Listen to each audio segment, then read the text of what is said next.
Hi, ninth graders. Mrs. Essman here. Just wanted to talk to you a little bit about the Virtual Career Center and the ninth grade checklist items. So there's lots of things there, as you can see, but really, if you just take them one step at a time, it's not as overwhelming as it looks. I just want to touch on a couple of those items. The first one would be the reality check. So that reality check is just kind of a fun, interactive simulation where you get to test out the ideal lifestyle that you want. So, if you want to live in a big house and you want to live in the city, how much you would need to make in order to supply the lifestyle that you want. So, don't take it super seriously, but it's good to learn about how much certain lifestyles cost so you can kind of decide where you want to be and how you want to be living in the future. The next item I want to address is that career cluster inventory. So please know that I and no one else expects you to know exactly what you want to do right now.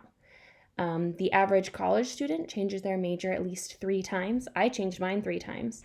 And then after I got my degree, I decided to go into counseling, which is not at all what I had initially gotten my bachelor's degree in. So just know that we don't expect you to have it figured out, but I do hope that you have some plans and you find some things out about yourself. So the career cluster inventory is kind of a good place to start. So you take a little quiz and you rate things that you like or don't like. And then based off of those likes and dislikes, it matches you with different career clusters.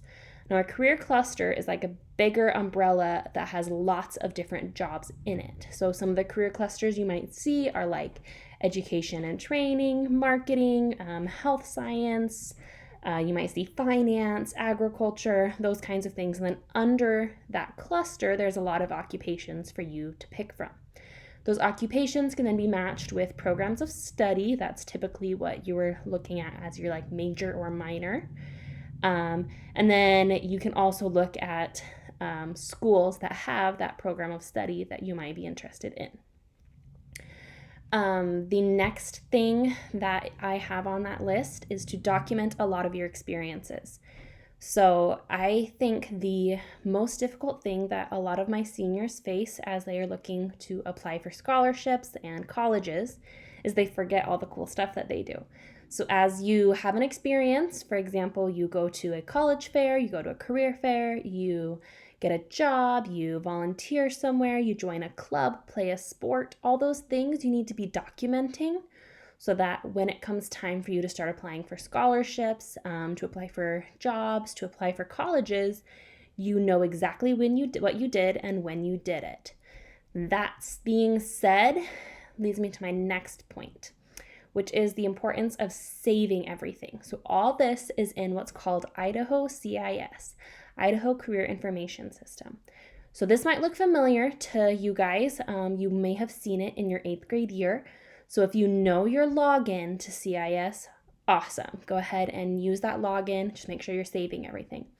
If you don't know your login, not a big deal.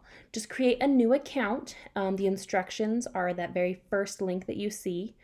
And if you need help, just reach out to me. Happy to help you through the whole process. I do also have the ability to reset passwords, to look up your username, to make sure that I can help you guys log in. Just don't forget to save any of the cool stuff that you do. And then the last thing I want to talk about is just please talk about what you learn and what you find, and the plans that you are making with your parent or guardian. Because as we're going along this journey through high school and beyond, they're going to be there to be supporting you. And they'll want to know what your plans are so that you can know what questions to ask, and cool opportunities to explore. Please save everything because then I can view it, your parent can view it, you can come back to it at a later date. Once again, I know that we are all just kind of learning with this whole COVID-19 thing. Hope you guys are staying happy, healthy, and safe. As you have questions, please reach out to me.